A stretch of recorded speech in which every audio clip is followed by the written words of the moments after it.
the insight of Sholay is loha hi lohe ko kaat sakta hai, which I thought was brilliant. And when I thought about it, and I said, oh, this is it's a contradiction that only iron can cut iron, and it's obvious in hindsight.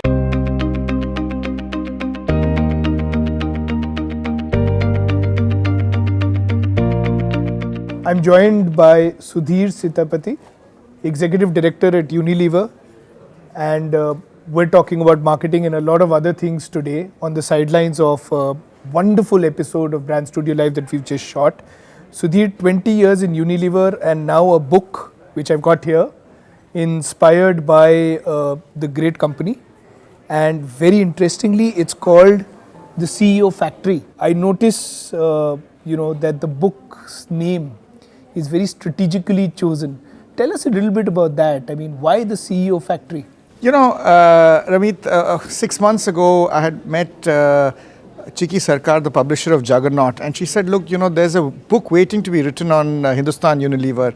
It's an old iconic company in India, and every company's CEO or CXOs tend to come from HUL, and what makes so many CEOs come from HUL?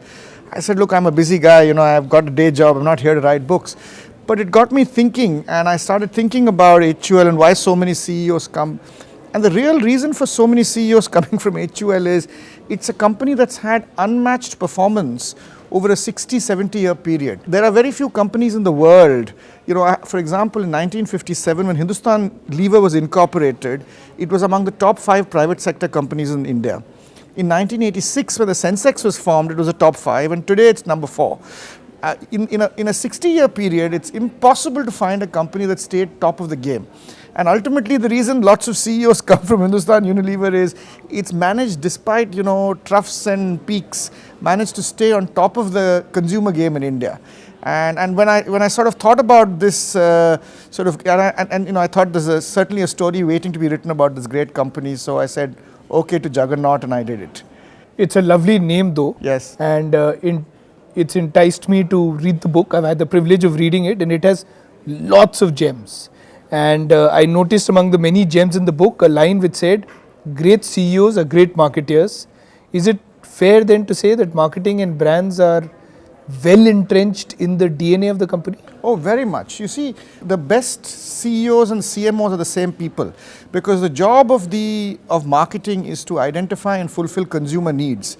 And that's the core job of the company. So in many ways, for all companies, it should be, in my view, that marketing should be at the very engine, and certainly for Hindustan Unilever, it's most famous for its marketing abilities. The book is beautifully written, and there are many gems, and I'm going to pick another one. An insight is a contradiction that is obvious in hindsight. Yeah.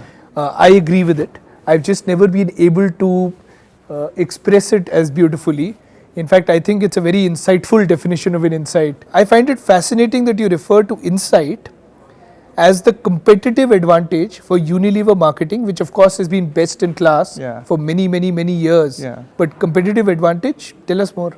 Yeah, no, I think Unilever marketing, and if you look at advertising of HUL for the last many, many years, you will find insights at the core of many brands. For example, the insight at the core of brand Rin is that appearances can open or shut doors, which is a really powerful insight. So HUL's marketing in many ways pivots around the insight. Every single one of our brands, dirt is good is an insight.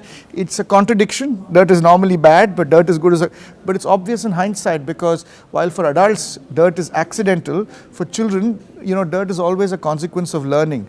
And I think when the definition of an insight came to me when one of my colleagues, whom we keep talking about insights, and we've kept trying to find what is the definition of an insight, and he said, Sudhir, the definition of the insight of Sholay is loha hi lohe ko kaat sakta hai, which I thought was brilliant. And when I thought about it, and I said, oh, this is it's a contradiction that only iron can cut iron, and it's obvious in hindsight. And every time you hear an insight that's powerful, you're like, I knew that. I knew that. Yeah. That's the characteristic of an insight. You say, I knew that. Wonderful. I'll pick another gem. Fame is more important than persuasion. Interesting learning from a company that dominates market share in so many categories. Yeah. See, the interesting thing is our natural instinct is to think that marketing is about persuasion. But if you think about it, consumers need to get persuaded to buy categories. Usually they just need to get reminded to buy brands. And we've seen a lot of empirical evidence that shows that the best correlation with market share and sales is a measure called spontaneous awareness or salience. You know, think of a detergent or think of a tea or think of an ice cream, and the brands that come in the top 2 or 3 are likely to be the ones you're using. Yeah. So the big game in marketing is to become more famous. There is a game on becoming persuasive, but that's in the rare case in which you're developing a category. The TV commercial is just as much a piece of content, is just as much a piece of content as any other content, including long form content or rich media assets on the internet. Ads should not feel like ads. In fact, I think you've almost gone to the extent of saying they should feel like enjoyment. Yeah. An ad works if somebody wants to see it again and again and again, Yeah. just as much as he wants to see other content which Yeah. is entertaining again and Yeah. again. Enjoyment that you can repeat again and again is the words you've used. No one has done it better, at least more often than Unilever. What's the secret? Is it built into the research? Is enjoyment built into the research as a metric? Yeah, see, I mean, you got to take a step back and say that if you believe that fame drives sales, right, and fame and brands and sales are not different things, but fame is a big driver of sales, then you got to ask yourself the question, what's the driver of fame? And there are 2 drivers of fame. One is you got to be clearly positioned. So many Unilever brands, you'll be able to describe them in 1 or 2 words very, very easily. And 2 is, for you to be famous, people have to enjoy listening to you. No, you're not going to be Not famous. run away from your ads. They're or not want to going to switch run away from channels, you. yeah. So enjoyment is the most important thing in advertising. As a marketer, while you were writing the book, and at some point of time we should show a closer version of this book so others can read it. Who were you marketing the book to, or who are you marketing it to? What's the proposition? Who should read it? And what will they get out of it? So I wrote it as a passion, but as I was writing it, I realized that it will really be useful to a lot of young people. You know, lots of people aspire to become CEOs, and HUL is famously called the best management institute in India. So I said, you know, if there was a single line proposition, and you know, Piyush Pandey is a friend of mine, I would say an MBA in a book That's is what he says probably on the cover, the proposition of this. So you want a real life MBA, then you know, this is why you should read this book. Yes, and it's very interesting. I mean, while we pick some gems which are very marketing, advertising gems, the book actually deals with HR, deals with operations, deals with almost every aspect of the business. Yes. Before I finish, we want to get to know you a little better.